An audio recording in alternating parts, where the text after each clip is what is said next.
അസ്സലാമു അലൈക്കും വറഹ്മത്തുള്ളാഹി വബറകാതുഹു. കഴിഞ്ഞ ആഴ്ച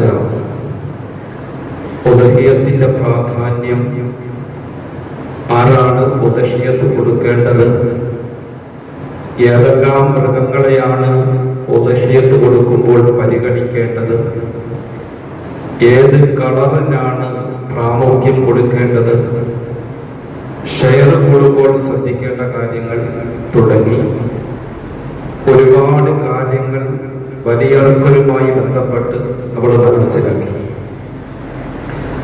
പ്രിയപ്പെട്ട സഹോദരന്മാരെ, ഉദ്ഹിയ്യത്ത് കർമ്മം അല്ലെങ്കിൽ ബലികർമ്മം പരിശുദ്ധമായ ഇസ്ലാമിലെ ഒരു പുണ്യകർമ്മമാണ്.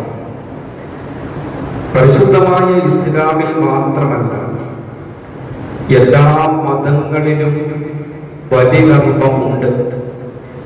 ബലികർമ്മവും ബലിദാനവും ഒക്കെ പുണ്യകർമ്മങ്ങളായിട്ടാണ് എല്ലാ മതവിഭാഗക്കാരും പഠിപ്പിക്കപ്പെടുന്നതും മനസ്സിലാക്കിയിട്ടുള്ളതും. പരിശുദ്ധമായ ഖുർആനിൽ അല്ലാഹു സുബ്ഹാനഹു വ തആല സൂറത്തുൽ ഹജ്ജിൽ നമ്മെ ഉത്ബോധിപ്പിക്കുന്നുണ്ട്. വലികുല്ലി ഉമ്മത്തിൻ ജഅൽനാ മൻസക ലിയദ്കുറു ഇസ്മല്ലാഹി അലാ മാ റസഖഹും മിൻ ബഹീമത്തുൽ അൻആം. വലികുല്ലി ഉമ്മത്തിൻ ജഅൽനാ മൻസക. അല്ലാഹു തആല പറയുകയാണ്, എല്ലാ മതവിഭാഗക്കാർക്കും, എല്ലാ ഉമ്മത്തികൾക്കും അല്ലാഹു സുബ്ഹാനഹു വ തആല ബലികർമ്മത്തെ ആരാധനാ കർമ്മമായി നിശ്ചയിച്ചു കൊടുത്തു.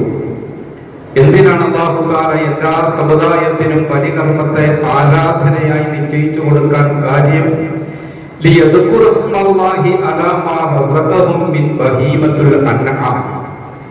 ആ കാലികളെ, മൃഗങ്ങളെ അല്ലാഹു അവർക്ക് അനുഗ്രഹമായി കൊടുത്തതിന്റെ പേരിൽ അല്ലാഹുവിനെ സ്മരിക്കാനും അല്ലാഹുവിനെ പ്രകീർത്തിക്കാനും വേണ്ടിയാണ്.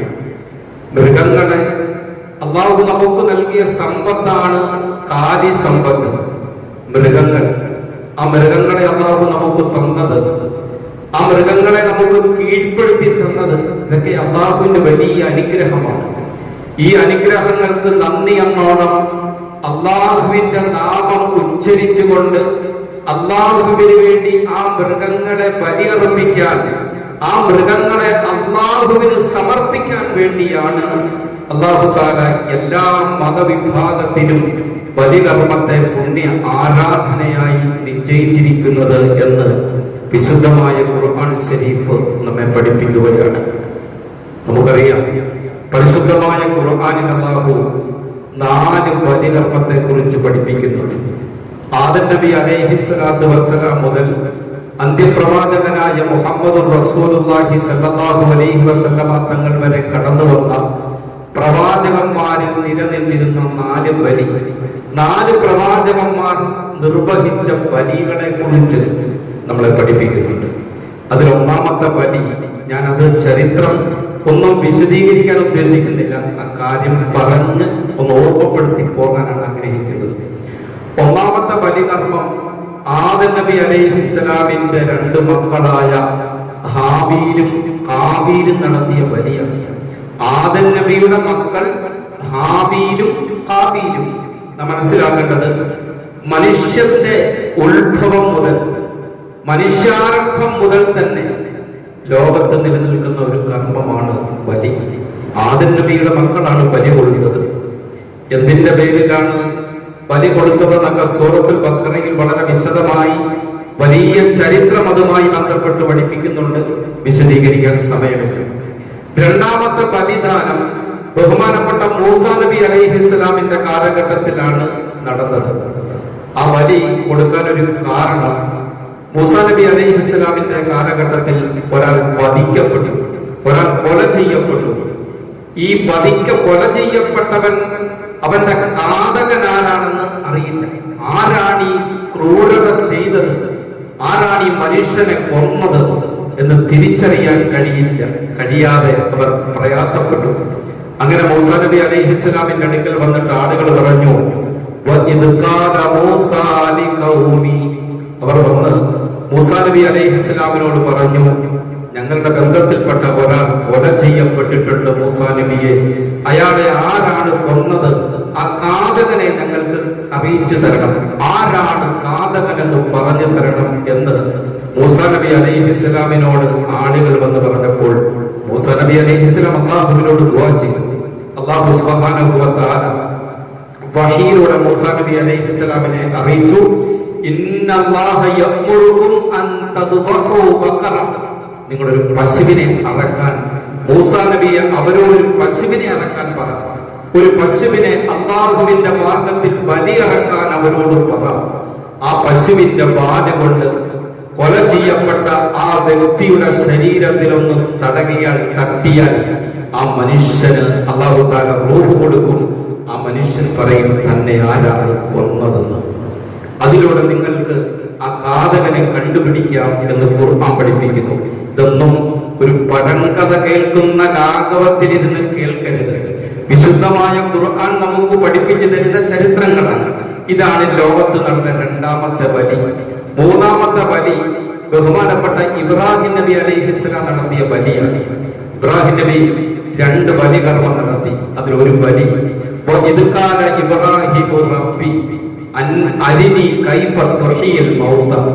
ഇബ്രാഹിം നബി അലൈഹിസ്സലാം അല്ലാഹുവിനോട് പറഞ്ഞു, അല്ലാഹുവേ, മരണപ്പെട്ടവരെ നീ പുനർജീവിപ്പിക്കും. ഈ മരണപ്പെട്ടവരെ എങ്ങനെയാണ് പുനർജീവിപ്പിക്കുന്നത് എന്ന് എനിക്കൊന്ന് കാണിച്ചു തരണം.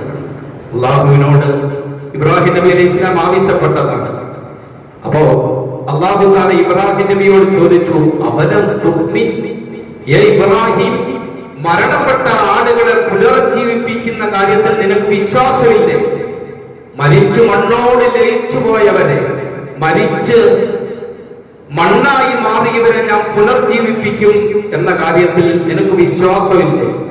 ഇബ്രാഹിം നബി അലൈഹിസ്സലാം പറഞ്ഞു, ഖാല ബല, അല്ലാഹുവേ, എനിക്ക് വിശ്വാസമുണ്ട്.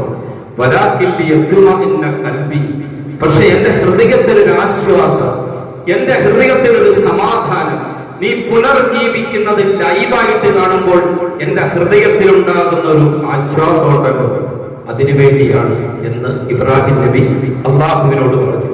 അല്ലാഹു തആല പറഞ്ഞു, 4 കിളികളെ പിടിക്കണം, 4 പക്ഷികളെ. ആ പക്ഷികളെ അറുത്ത് അതിന്റെ ചിറകും മാംസവും രക്തവും എല്ലാം കൂട്ടിക്കുഴയ്ക്കണം. എന്നിട്ട് 4 ഭാഗത്തുമുള്ള 4 മലകളിൽ ആ കൂട്ടിക്കുഴച്ച ഇറച്ചിയും തൂവലും നീ കൊണ്ടുവന്ന് വയ്ക്കണം.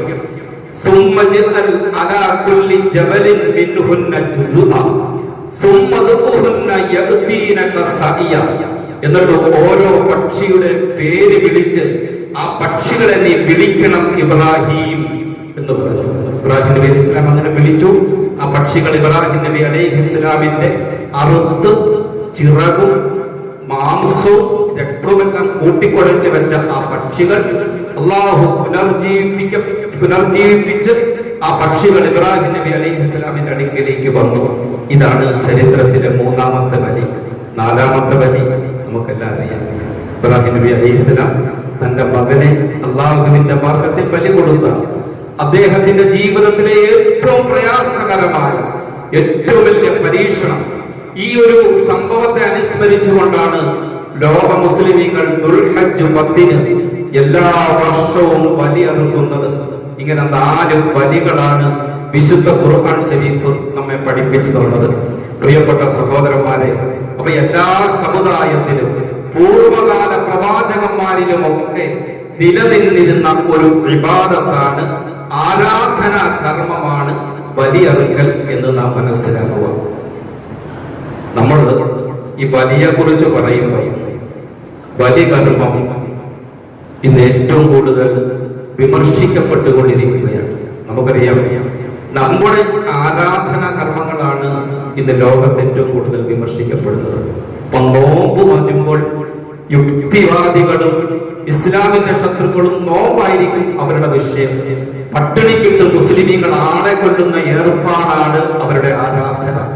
ഇപ്പം ബലി വ്രതവുമായി ബന്ധപ്പെട്ട്, ബലിപ്പെരുന്നാളുമായി ബന്ധപ്പെട്ട് മുസ്ലിമീങ്ങൾ അവരുടെ ആരാധനയുടെ ഭാഗമായി നിർവഹിക്കപ്പെടുന്ന ബലികർമ്മം, ഈ ബലികർമ്മത്തെ ഇന്ന് യുക്തിവാദി സംഘങ്ങളും ഇസ്ലാമിന്റെ ശത്രുക്കളും അവരുടെ അഭിപ്രായത്തിൽ ബലി ഏറ്റവും വലിയ ക്രൂരതയാണ്, മൃഗത്തോട് കാണിക്കുന്ന അക്രമമാണ്, അള്ളാഹു രക്തദാഹിയാണ് എന്നൊക്കെ പറഞ്ഞ് സോഷ്യൽ മീഡിയകളിലൂടെ പരിശുദ്ധമായ ഇസ്ലാം ആരാധനാ കർമ്മമായി പ്രഖ്യാപിച്ച ആ ബലി കർമ്മത്തെ വളരെ മോശമായി ചിത്രീകരിക്കപ്പെടുന്ന ഒരു സാഹചര്യം നിങ്ങളൊക്കെ ശ്രദ്ധിച്ചിട്ടുണ്ടായിരിക്കും.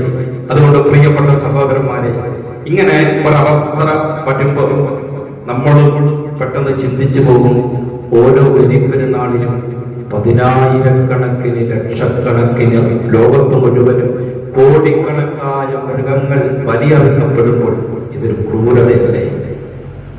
ഇത് മൃഗത്തോട് കാണിക്കുന്ന ഒരു അക്രമമല്ലേ? എത്ര മൃഗങ്ങളാണ് അന്ന് അറുക്കപ്പെടുന്നത് നാം ആലോചിക്കണം.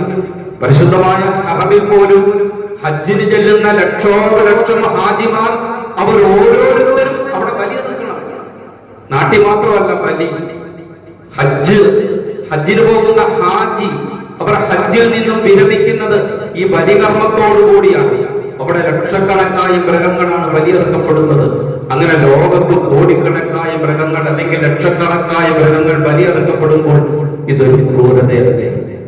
നമുക്കൊങ്ങനെ ചോദിയേക്കാം. എന്താണ് പ്രിയപ്പെട്ടവരെ ഇതിന്റെ മറുപടി?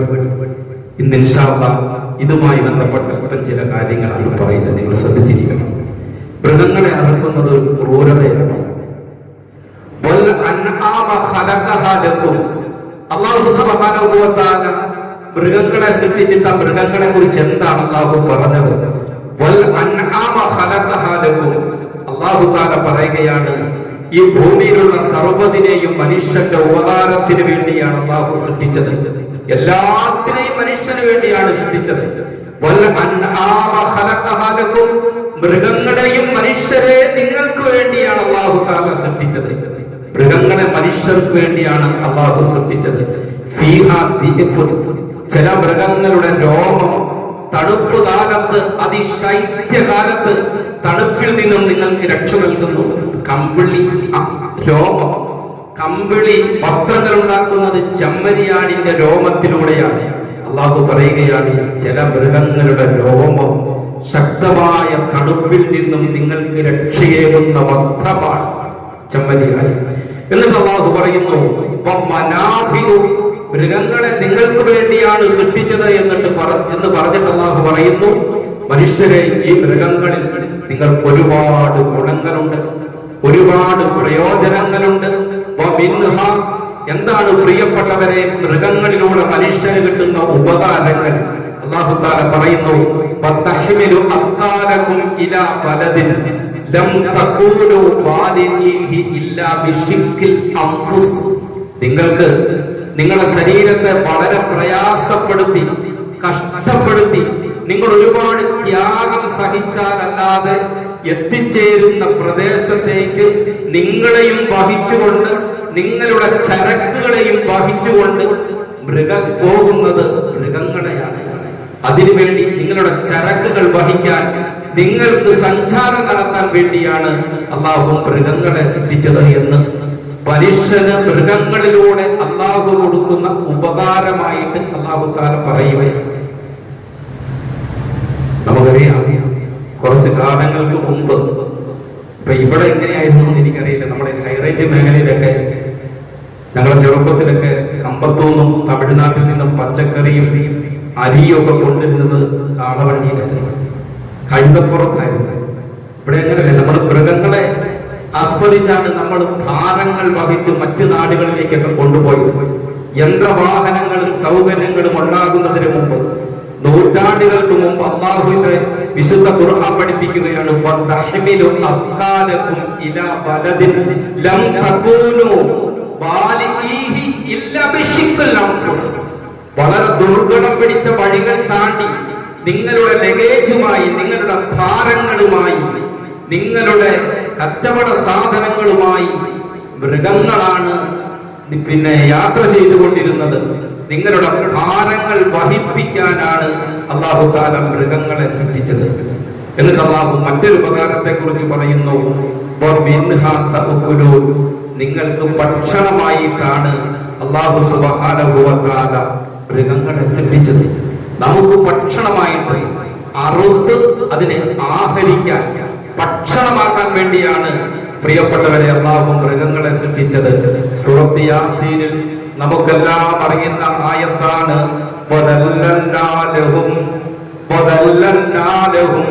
ഫമിൻഹാ റുകൂബുഹും വമിൻഹാ യഅകുലൂൻ. അല്ലേ? ആയത്ത് ഓർമ്മയില്ലേ? ഈ ആയത്ത് ഓതുമ്പോൾ നമ്മൾ ഇതിന്റെ അർത്ഥം ചിന്തിക്കാറുണ്ടോ? ആ മൃഗങ്ങളെ അല്ലാഹു നിങ്ങൾക്ക് കീഴ്പ്പെടുത്തി തന്നു. ലഹും ഫീഹാ റുകൂബുഹും, ആ മൃഗങ്ങളുടെ പുറത്താണ് നിങ്ങൾ സഞ്ചരിക്കുന്നത്. അല്ലാഹു ആ മൃഗങ്ങളെ നിങ്ങൾക്ക് കീഴ്പ്പെടുത്തി നിങ്ങളുടെ വാഹനമാക്കി തന്നു. നമ്മൾ മൃഗങ്ങളുടെ പുറത്ത് സഞ്ചരിക്കുകയാണ്. കാളവണ്ടി ആയാലും ശരി, കുതിരവണ്ടി ആയാലും ശരി, ആനപ്പുറത്ത് സഞ്ചരിക്കുന്നവനായാലും ശരി, ആ മൃഗങ്ങളെ അല്ലാഹു തആല നമുക്ക് കീഴ്പ്പെടുത്തി തന്നിരിക്കുകയാണ്, വാഹനമാക്കി തന്നിരിക്കുകയാണ്. പ്രിയപ്പെട്ടവരെ, ഈ മൃഗങ്ങളെ നിയന്ത്രിക്കാൻ നമ്മളെ കൊണ്ട് കഴിയുമോ? നമ്മുടെ വീട്ടിൽ വളർത്തുന്ന പൂച്ചയ്ക്ക് പേ പിടിച്ചാൽ ആ പൂച്ചക്കുഞ്ഞിനെ നിയന്ത്രിക്കാൻ നമ്മളെ കൊണ്ട് കഴിയുമോ? നമ്മൾ അറക്കാൻ മേടിക്കുന്ന പോത്തക്കാടും വിരണ്ടോടിയാൽ ആ പോത്തിനെ പിടിക്കാൻ നമ്മളെ കൊണ്ട് സാധിക്കുമോ? അതിനെ അറക്കാൻ വേണ്ടി അത് നിന്ന് തരികയാണ്. ആ മൃഗങ്ങളെ അല്ലാഹു നമുക്ക് കീഴ്പ്പെടുത്തി തരികയാണ്. ആ മൃഗങ്ങളുടെ പുറത്ത് മനുഷ്യൻ സഞ്ചരിക്കുകയാണ്. ഇത് അല്ലാഹു മനുഷ്യന് ചെയ്ത ഉപകാരമാണ്. യാത്ര ചെയ്യാനും മനുഷ്യന് ഭക്ഷണമായിട്ടുമാണ് അല്ലാഹു സുബ്ഹാനഹു വ തആല മൃഗങ്ങളെ സൃഷ്ടിച്ചത് എന്ന് വിശുദ്ധമായ ഖുർആൻ ശരീഫിൽ അല്ലാഹു സുബ്ഹാനഹു വ തആല പഠിപ്പിക്കുകയാണ്. പ്രിയപ്പെട്ടവരെ, മൃഗങ്ങളെ അറുക്കുന്നതും അതിനെ മാംസമാക്കുന്നതും ഒന്നും തെറ്റല്ല ഇസ്ലാമിൽ. ഇത് മനുഷ്യന് വേണ്ടി അല്ലാഹു തന്ന വലിയ അനുഗ്രഹമാണ്. ഈ മഴ പെയ്യുമ്പോൾ നിങ്ങൾ അശ്രദ്ധരായിട്ടിരിക്കല്ലേ കേട്ടോ. മനുഷ്യന്റെ ആരോഗ്യപരമായ ജീവിതത്തിന് സസ്യാഹാരം മാത്രം കഴിച്ചാൽ മതിയോ? മനുഷ്യന് വേണ്ടിയാണ് അല്ലാഹു മൃഗങ്ങളെ സൃഷ്ടിച്ചത്, മനുഷ്യന് ഭക്ഷണമായിട്ട്. അപ്പോ മാംസാഹാരം കഴിക്കേണ്ട, അത് പാപമാണ്. മൃഗങ്ങളെ അറുക്കാൻ പാടില്ല, അത് ക്രൂരതയാണ് എന്ന് ഒരു വിഭാഗം ആളുകൾ പ്രഖ്യാപിക്കുമ്പോൾ, പ്രിയപ്പെട്ടവരെ, മനുഷ്യന് സസ്യാഹാരം മാത്രം കഴിച്ചാൽ മതിയോ? മനുഷ്യന്റെ ശാരീരികവും മാനസികവുമായ ആരോഗ്യത്തിന് മാംസം അനിവാര്യമാണ്. കൊഴുപ്പ് മനുഷ്യന് അനിവാര്യമാണ്. അന്നജം മനുഷ്യന് അനിവാര്യമാണ്. ഇങ്ങനെ ജീവകങ്ങൾ, ധാതുക്കൾ, ജലങ്ങൾ എന്നീ ഘടകങ്ങളൊക്കെ മനുഷ്യന്റെ ആരോഗ്യപരമായ ജീവിതത്തിന് അനിവാര്യമാണ്. മനുഷ്യ ശരീരത്തിന് ആവശ്യമായ അമിനോ ആസിഡുകൾ, ഇരുമ്പ്, വിറ്റാമിൻ ബി തുടങ്ങി എല്ലാ പോഷക ഘടകങ്ങളും അടങ്ങിയ ആഹാരമാണ് മാംസാഹാരം. അതുകൊണ്ട് മനുഷ്യനോട് ഖുർആൻ പഠിപ്പിക്കുന്നു, നിങ്ങൾ മാംസാഹാരം കഴിക്കണം. മാംസാഹാരത്തിന് വേണ്ടിയാണ് മനുഷ്യരെ, മൃഗങ്ങളെ നാം സൃഷ്ടിച്ചത്. മനുഷ്യ ശരീരത്തിന്റെ ബാഹ്യമായ ഘടന നാം ഒന്ന് പരിശോധിച്ചു നോക്കൂ. പ്രിയപ്പെട്ടവരെ, മൃഗങ്ങളെ അറുക്കുന്നതും ഭക്ഷിക്കുന്നതും പാപമാണ്. നാം മനസ്സിലാക്കണം. നമ്മുടെ സൃഷ്ടിപ്പിനെ കുറിച്ച് നാം ഒന്ന് ആലോചിച്ച് നോക്കിക്കേ. നാം സസ്യാഹാരവും കഴിക്കുന്നവരാണ്, മാംസാഹാരവും കഴിക്കുന്നവരാണ്. ഇത് രണ്ടും കഴിക്കാൻ പരുവത്തിലാണ് അല്ലാഹു സുബ്ഹാനഹു വ തആല മനുഷ്യനെ സൃഷ്ടിച്ചത്. നമ്മുടെ ബാഹ്യമായ ഘടന നാം ഒന്ന് പരിശോധിച്ച് നോക്കൂ. നമ്മുടെ പല്ല്, ആ പല്ല്, നമ്മുടെ പല്ല്, എല്ലാ പല്ലും ഒരുപോലല്ല. ചില പല്ലുകൾ പരന്നതാണ്, ചില പല്ലുകൾ കൂർത്തതാണ്. ഇനി ചില ജീവികളെ കുറിച്ചും മൃഗങ്ങളെ കുറിച്ചും നമ്മൾ പഠിക്കുമ്പോൾ നമുക്കറിയാം, മാംസാഹാരം മാത്രം കഴിക്കുന്ന ചില ജീവികളുണ്ട്. കടുവ, പുലി, സിംഹം പോലുള്ള ജീവികൾ. അവയുടെ പല്ലെല്ലാം കൂർത്തതാണ്, പരന്ന പല്ല ജീവികൾക്കില്ല. അതേസമയത്ത് സസ്യാഹാരം കഴിക്കുന്ന ചില ജീവികളുണ്ട്. ആട്, പശു, പോത്ത്, ഇതിന്റെ പല്ല് മുഴുവനും പരന്നതാണ്. ഈ ജീവികൾക്ക് കൂർത്ത പല്ലില്ല. അപ്പൊ മാംസാഹാരം കഴിക്കുന്ന ജീവികളുടെ പല്ല് മുഴുവനും കൂർത്തതും മൂർച്ചയുള്ളതുമാണ്. സസ്യാഹാരം കഴിക്കുന്ന ജീവികളുടെ പല്ല് അല്ലാഹു ക്രമീകരിച്ചത് മുഴുവനും പരന്നതായിട്ടാണ്. എന്നാൽ മനുഷ്യരായ നമ്മുടെ പല്ലിനെ കുറിച്ചൊന്ന് ചിന്തിച്ചു നോക്കൂ. നമ്മുടെ മുൻപല്ലുകൾ പരന്നതാണ്, പുറത്തോട്ട് രണ്ട് സൈഡിൽ വിരിക്കുന്ന പല്ലുകൾ അത് ഉളിപ്പല്ലുകൾ, കൂർത്തതാണ്, മൂർച്ചയേറിയതാണ്. എന്താണ് ഇതിൽ നിന്ന് നമുക്ക് മനസ്സിലാകുന്നത്? മനുഷ്യൻ മാംസം തിന്ന് ജീവിക്കണം. സസ്യാഹാരവും മാംസാഹാരവും മനുഷ്യൻ ശീലിക്കണം. ഇത് രണ്ടും മനുഷ്യന് ആഹാരമായിട്ടാണ് അല്ലാഹു സുബ്ഹാനഹു വ തആല സൃഷ്ടിച്ചത്. പ്രിയപ്പെട്ടവരെ, പുലിക്കും കടുവയ്ക്കും പുല്ല് ചെത്തിക്കൊടുത്താൽ അത് തിന്നുകയല്ല, അത് തിന്നാൻ തന്നെ അത് ദഹിക്കുകയല്ല അതിന്റെ ഉള്ളിൽ. അതേ സമയത്ത് ആട്, മാട്, ഒട്ടകങ്ങൾ തുടങ്ങിയ മൃഗങ്ങൾ മാംസാഹാരം കഴിക്കുകയില്ല. മാംസം കഴിക്കും. ഇറച്ചി കഴുകിയ വെള്ളത്തിന്റെ ഒരു മണം ഉണ്ടെങ്കിൽ അത് വെള്ളം കുടിക്കുകയില്ല, പുല്ല് തിന്നുകയില്ല. അതിന് മാംസാഹാരം കഴിക്കാൻ പറ്റില്ല. ആ രീതിയിലാണ് അല്ലാഹു സുബ്ഹാനഹു വ തആല അവകളെ സൃഷ്ടിച്ചു വെച്ചത്. അപ്പൊ മനുഷ്യരായ നമുക്ക് രണ്ട് തരത്തിലുമുള്ള ആഹാരങ്ങൾ വേണം. സസ്യാഹാരങ്ങളും വേണം, മാംസാഹാരങ്ങളും വേണം. അതുപോലെ നമ്മുടെ ആന്തരികമായ ഘടന, ഇപ്പോ ഞാൻ പറഞ്ഞതുപോലെ സസ്യാഹാരം കഴിക്കുന്ന മൃഗങ്ങൾ അവരുടെ ഉള്ളിൽ മാംസാഹാരം ദഹിക്കുകയും മാംസാഹാരം കഴിക്കുന്ന മൃഗങ്ങളുടെ ഉള്ളിൽ സസ്യാഹാരം കഴിക്കുകയും.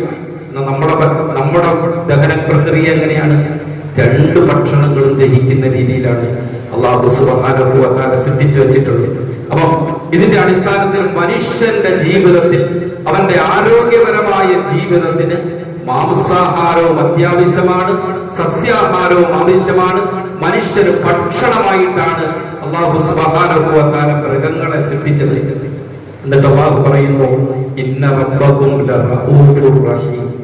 മനുഷ്യന് സസ്യാഹാരം മാംസാഹാരവും ഒക്കെ തന്ന മൃഗങ്ങളെ അല്ലാഹു മനുഷ്യനെ കീഴ്പ്പെടുത്തി തന്ന അല്ലാഹു, മനുഷ്യരെ, ഇതൊക്കെ റബ്ബിന് നിങ്ങളോടുള്ള സ്നേഹമുള്ളത് കൊണ്ടാണ്, നിങ്ങളോട് മനുഷ്യ റബ്ബിന് കാരുണ്യമുള്ളത് കൊണ്ടാണ് ഈ നിലയ്ക്ക് അല്ലാഹു സുബ്ഹാനഹു വ തആല ഈ മൃഗങ്ങളെ നിങ്ങൾക്ക് കീഴ്പ്പെടുത്തി തന്നത്, ഈ മൃഗങ്ങളെ ഉപകാരമായിട്ട് പടച്ചത് എന്നൊക്കെ അല്ലാഹു സുബ്ഹാനഹു വ തആല പറയുന്നു. ഇത് സൂറത്തുൻ നഹ്ൽ 6-ാമത്തെ ആയത്താണ്. അല്ലാഹു തആല സൂറത്തുൻ നഹ്ൽ 7-ാമത്തെ ആയത്തിൽ പറയുന്നത്, വൽ ഖൈല വൽ ബിഹാല വൽ ഹമീറ ലിതർകബൂഹാ വസീന വയഖ്ലുഖു മാ ലാ തഅലമൂൻ. അല്ലാഹു പറയുന്നു, വൽ ഖൈല, അല്ലാഹു തആല കുതിരയെ സൃഷ്ടിച്ചത്, വൽ ബിഹാല, കോവർ കഴുതയെ സൃഷ്ടിച്ചത്, കുതിരയെയും കോവർ കഴുതയെയും, വൽ ഹമീറ, അല്ലാഹു തആല കഴുതയെയും സൃഷ്ടിച്ചത്, ലിതർകബൂഹ, നിങ്ങൾക്ക് സഞ്ചരിക്കാൻ വേണ്ടിയാണ്, നിങ്ങൾക്ക് വാഹനമായിട്ടാണ്, വസീനത്തൻ, അലങ്കാരമായിട്ടാണ്. പ്രിയപ്പെട്ടവരെ, ഇന്നും കുതിര ഒരു അലങ്കാര ജീവിയാണ്, അല്ലെ? മനുഷ്യനെ ഒരിടയ്ക്ക് കഴിഞ്ഞിടയ്ക്കൊക്കെ ചെറുപ്പക്കാർക്ക് ഏറ്റവും വലിയ ഹരമായിരുന്നു കുതിര. കുതിരയെ വാങ്ങിക്കുക, കുതിരയിൽ സഞ്ചരിക്കുക, കുതിര വലിയൊരു ഹരമായിരുന്നു നമ്മുടെ ചെറുപ്പക്കാർക്ക്. ഇപ്പൊ അത് കുറച്ച് അല്പം കുറഞ്ഞതായിട്ട് തോന്നുന്നു, സോഷ്യൽ മീഡിയയിൽ കാണുന്നില്ല. അങ്ങനെ ഇന്നും കുതിര മനോഹരമായൊരു ഭംഗിയുടെ, പ്രൗഢിയുടെ അടയാളമാണ് കുതിര. നമുക്കറിയാം, നമ്മുടെ ഇന്ത്യയുടെ പാർലമെന്റിലേക്ക് ഇന്ത്യൻ പ്രസിഡന്റിനെ ആനയിക്കപ്പെടുന്നത് രഥം ഘടിപ്പിക്കപ്പെട്ട കുതിരവണ്ടിയിലാണെങ്കിൽ വേറെ വാഹനമില്ലാത്തത് കൊണ്ടല്ല. ഇന്ത്യയുടെ പ്രസിഡന്റിനെ പാർലമെന്റിലേക്ക് കൊണ്ടുവരപ്പെടുന്നത് കുതിരവണ്ടിയിലാണ്, വേറെ വാഹനമില്ലാത്തത് കൊണ്ടാണ്. ഇന്നും ആ കുതിര, അല്ലാഹു പറയുന്നു, വസീന, കുതിരയെ അല്ലാഹു തആല സൃഷ്ടിച്ചത് അലങ്കാരമായിട്ടാണ്, അഴകായിട്ടാണ്. ഇന്നും ലോകത്ത് ആ അഴകും അലങ്കാരവും സൗന്ദര്യവും നിലനിൽക്കുകയാണ്.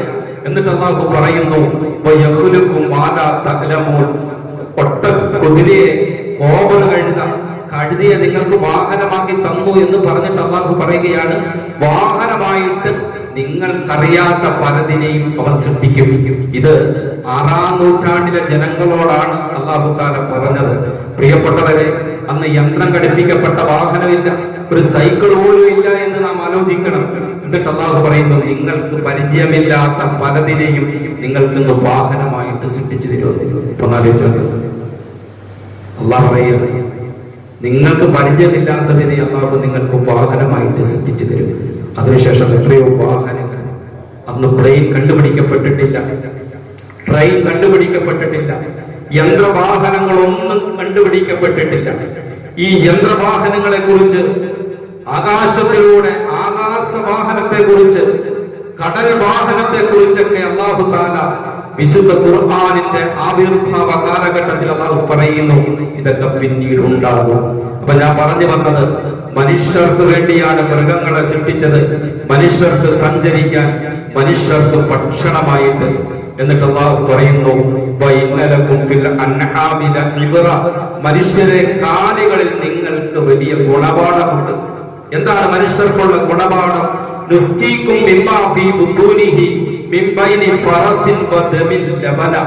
എന്റെ പ്രിയപ്പെട്ട സഹോദരന്മാരെ, ചിന്തിക്കണം.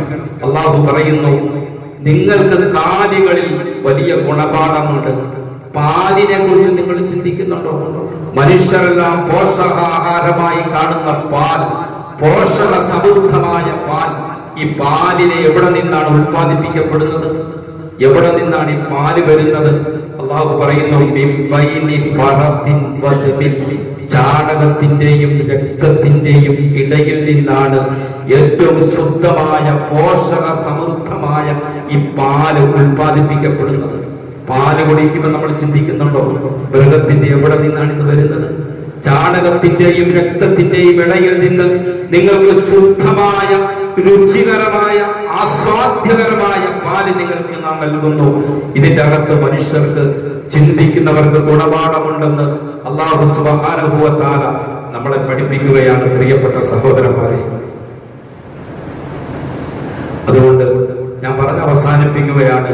ഈ മൃഗങ്ങളെ നമുക്ക് കീഴ്പ്പെടുത്തി തന്ന, ഭക്ഷണമായിട്ട് മൃഗങ്ങളെ സൃഷ്ടിച്ച, വാഹനമായിട്ട് നമുക്ക് മൃഗങ്ങളെ തന്ന, നമ്മുടെ ഉപകാരത്തിന് വേണ്ടി, ഉപയോഗത്തിന് വേണ്ടി മൃഗങ്ങളെ സൃഷ്ടിച്ചു തന്ന ആ റബ്ബിന് നന്ദി എന്നോണം അള്ളാഹു നമുക്ക് നൽകിയ മൃഗങ്ങളെ അള്ളാഹുവിന് സമർപ്പിക്കുന്നതിന്റെ പേരാണ് ഉദ്ഹിയ്യത്ത്. ഈ മൃഗങ്ങളെ അള്ളാഹുവിന് സമർപ്പിക്കുന്നതിന്റെ പേരാണ് ഉദ്ഹിയ്യത്ത്. അല്ലെങ്കിൽ നമുക്ക് അള്ളാഹു തന്ന ധനം, ആ ധനം കൊണ്ട് അള്ളാഹു പറഞ്ഞതുപോലെ അള്ളാഹുവിന്റെ മാർഗത്തിൽ ഒരു വലിയൊരു മൃഗത്തെ മേടിച്ച് അറക്കുന്നതിന്റെ പേരാണ് ഉദ്ഹിയ്യത്ത്. അള്ളാഹുവിന്റെ കൽപ്പനയാണ്. നാം പറഞ്ഞതുപോലെ ഈ കൽപ്പന അള്ളാഹുവിന്റെ വലിയൊരു പ്രഖ്യാപനമാണ്. പ്രിയപ്പെട്ടവരെ, അള്ളാഹു സുബ്ഹാനഹു വ തആല നമുക്ക് നൽകിയ ഏറ്റവും വലിയ അനുഗ്രഹമല്ലേ നമ്മുടെ സമ്പത്ത്. ഈ സമ്പത്ത് എന്നും നിലനിൽക്കാനാണ്, നമ്മുടെ എല്ലാ അനുഗ്രഹങ്ങളും എന്നും നിലനിൽക്കാനാണ് നാം ആഗ്രഹിക്കുന്നത്. നാം മനസ്സിലാക്കുക, അല്ലാഹു തആല നമുക്ക് നൽകിയ അനുഗ്രഹങ്ങൾ നിലനിന്ന് കിട്ടാൻ അല്ലാഹു സുബ്ഹാനഹു വ തആല നമ്മളോട് പറഞ്ഞ ഒരു കാര്യമാണ് ബലിയറുക്കുക എന്നുള്ളത്. ഒരൊറ്റ ആയത്ത് പരിശുദ്ധമായ ഖുർആനിൽ അല്ലാഹു പറഞ്ഞല്ലോ, ഫസ്സല്ലി ലിറബ്ബിക വൻഹർ. ആ ആയത്തിന്റെ തുടക്കം ഇന്നാ അഅതൈനാകൽ കൗസർ. നബിയെ, നാം താങ്കൾക്ക് ധാരാളം അനുഗ്രഹങ്ങൾ നൽകിയില്ലേ? അല്ലാഹ് നമ്മളോട് ചോദിക്കുകയാണ്, മനുഷ്യരെ, നിങ്ങൾക്ക് നാം ധാരാളം അനുഗ്രഹങ്ങൾ നൽകിയില്ലേ? ഈ അനുഗ്രഹങ്ങളെ കുറിച്ച് അല്ലാഹു ഓർമ്മപ്പെടുത്തിയിട്ട് തൊട്ടടുത്ത വാചകത്തിലൂടെ അല്ലാഹു പറയുന്നത് ഫസ്സല്ലി ലിറബ്ബിക വൻഹർ. ഈ അനുഗ്രഹങ്ങളൊക്കെ നിലനിന്ന് കിട്ടാൻ, ഈ അനുഗ്രഹങ്ങൾ നഷ്ടപ്പെട്ടു പോകാതിരിക്കാൻ നിങ്ങൾ നമസ്കരിക്കുകയും ബലിയർപ്പിക്കുകയും ചെയ്യുക. അനുഗ്രഹങ്ങൾ നിലനിൽക്കാനാണ്. സമ്പത്ത് കുറയുന്നില്ല ഉദ്ഹിയ്യത്തിലൂടെ, ഉദ്ഹിയ്യ കർമ്മത്തിലൂടെ. ഞാനിപ്പോ ഒരു മൃഗത്തെ മേടിച്ച് അറത്താൽ എന്റെ അത്രയും രൂപ നഷ്ടമല്ലേ? ഒരു ഷെയർ കൂടിയാണ് 2500 രൂപ. വേണ്ട. ഒരു മൃഗത്തെ വാങ്ങിച്ചാൽ 35,000 40,000 രൂപ വേണ്ട. ആര് പറയുന്നതായത്?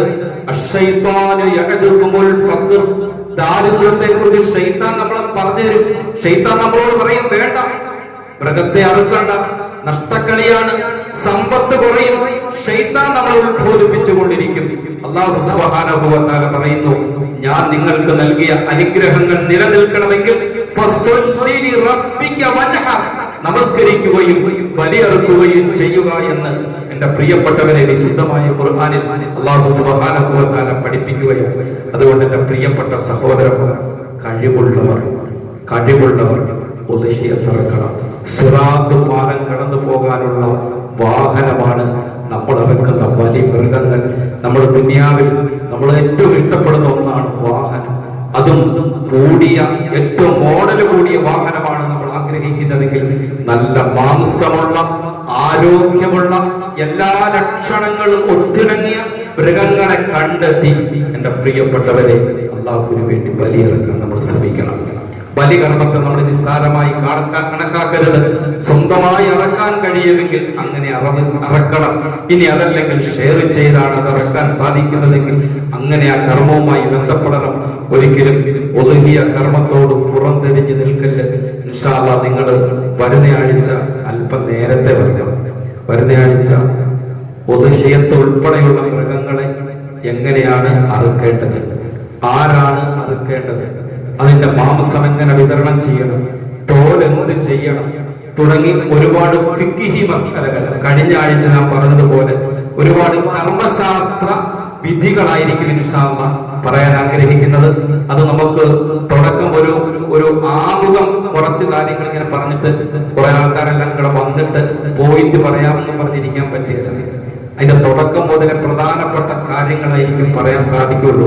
അതുകൊണ്ട് ആ വിഷയം നിങ്ങൾ എല്ലാവരും കേൾക്കണം.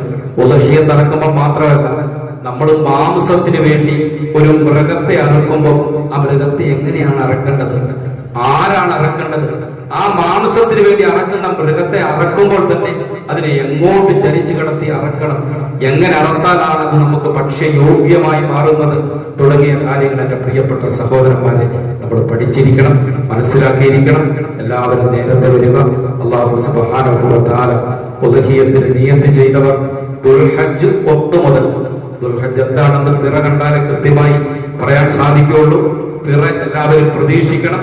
1 മുതൽ നമ്മുടെ നഖം എല്ലാവർക്കും അറിയുന്നത് പോലെ നഖം, മുടി, പല്ല് ഒന്നും എടുക്കരുത്. ഇതൊക്കെ എടുക്കരുത് എന്ന് പറഞ്ഞതിന്റെ കാര്യം എന്താ?